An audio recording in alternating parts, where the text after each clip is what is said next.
Yo, welcome to Trippy Commentaries. Thanks for joining me here in Grand Theft Auto 5. I'm RJ. I hope you're having a trippy December so far. We do have a couple big live streams heading your way, including the Halo-thon.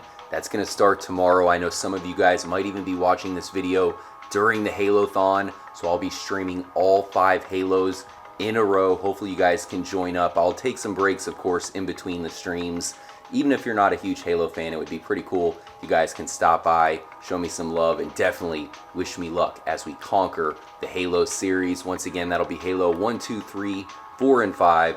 I know there's a couple other good Halo games as well, but we'll conquer the main titles before taking on some other ones next year. That said, let's go ahead and get into the episode. I wanted to talk about some pretty interesting links between Michael here and, of course, Red Dead Redemption. We are extremely hyped up for Red Dead Redemption 2. That's going to be the biggest game of 2017. And we remember how the mystery from Grand Theft Auto San Andreas, the whole Bigfoot mystery, did not get solved until the original Red Dead Redemption, kind of linking Grand Theft Auto and the Red Dead Redemption series, and then it continued forth. And one thing that I wanted to talk about here in this episode is Michael's connection to a famous Red Dead Redemption character, Vicente de Santa.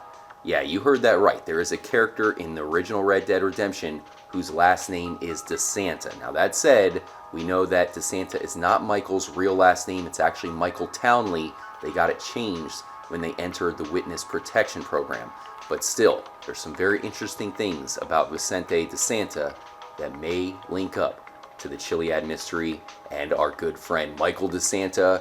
Now, the first thing we've always noticed here at his mansion is the horse figurines. You got one here, you got another one right there, and there's even another one in the living room. So these are all different figurines. It's not a reproduction of the different statues, it's separate ones. And I think that's another link to Michael and the cowboy way from Red Dead Redemption, especially Vicente de Santa. Now, if you're not familiar with the character, Vicente de Santa is actually a bad guy. He is a captain from Mexico, and you do help him out a few times early on before realizing that this guy is basically trying to have you killed.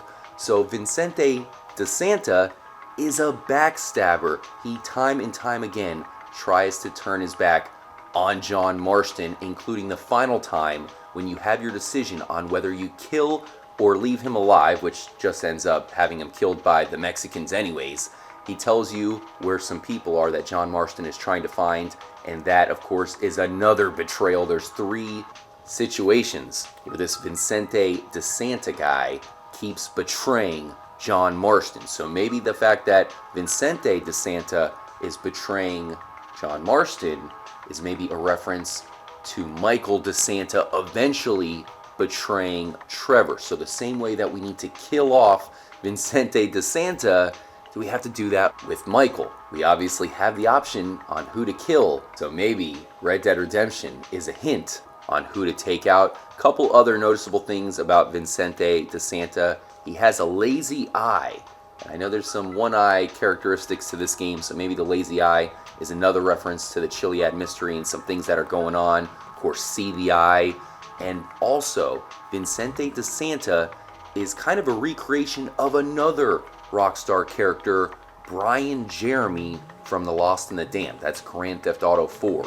Brian Jeremy has a lot in common with Vicente de Santa. So they kind of take this Brian Jeremy character, continue him on to Vicente de Santa, a huge captain from the Mexican area of Red Dead Redemption.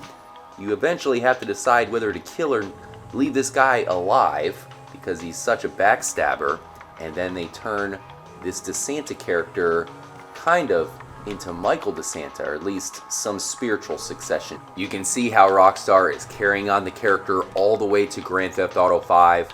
Even though Michael de Santa is not directly related to Vicente de Santa, I'm sure they have some common characteristics. Rockstar might have something up their sleeve, a possible connection to the Chiliad mystery. Why else would they use the same last name for both characters? Both characters are known to betray their partners in crime.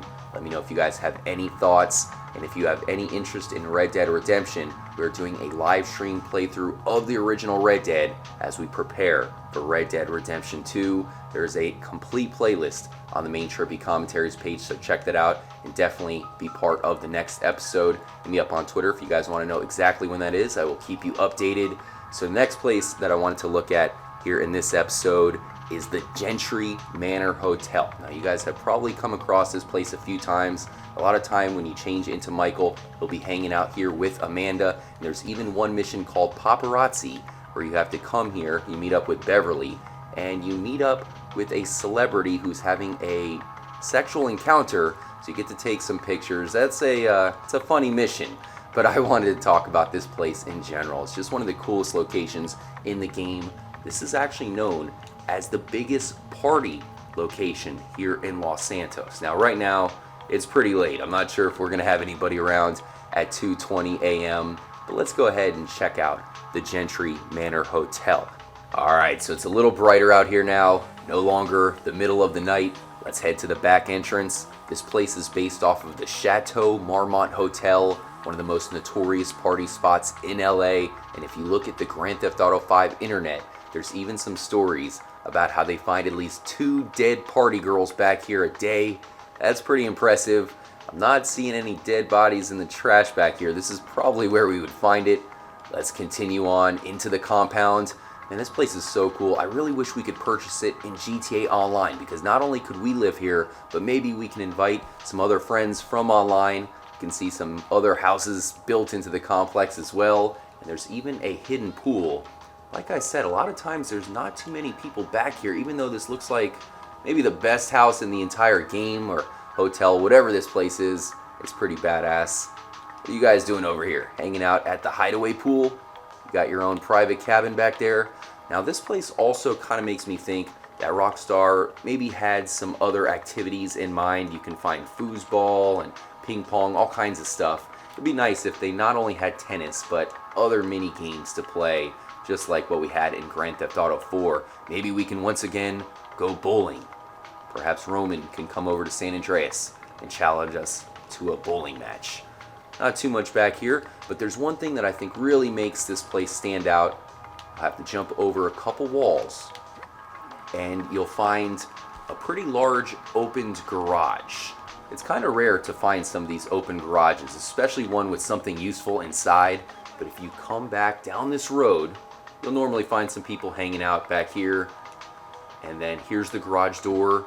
As you guys can see, it opens. And it's a little bit different than other open garages. You even have a nice chandelier back there. But the cool thing about this is it's a spawn point for a nice car. Alright, so apparently the car despawned on me, which is too bad because it was a sick one. You can already see some cars out here.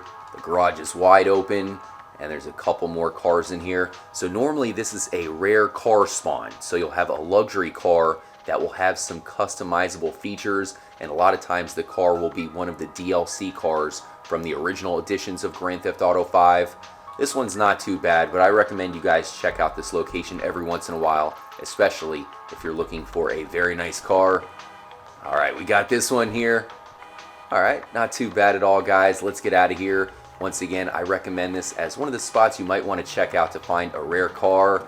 And like I said, it is the most notorious party spot here in Grand Theft Auto 5, even more than the Playboy Mansion. If you guys read some of the stories, there's even one. Apparently the celebrity took some lines of coke with a monkey or something like that and ended up having a heart attack. Pretty epic, and it just shows you the zany tales that go down here in Los Santos. I have one more place that I wanted to show off to you guys to end out the episode. Some of you might not know that the Pacific Standard building found right here has an interior that you can explore. Just walk through the doors and you can check it out for yourselves. Thanks again for joining up for the episode, guys. Make sure to stay tuned. Like I said, we have the Halo-thon, so hopefully you can tune in for that. And we have some other brand new episodes, including 2 huge GTA live streams that I have planned. So hopefully you can be part of that. Have a great Christmas or whatever holiday you guys want to celebrate. Definitely enjoy your trippy December. Stay tuned here at Trippy Commentaries. And as always, make sure to stay motherfucking trippy, my friends.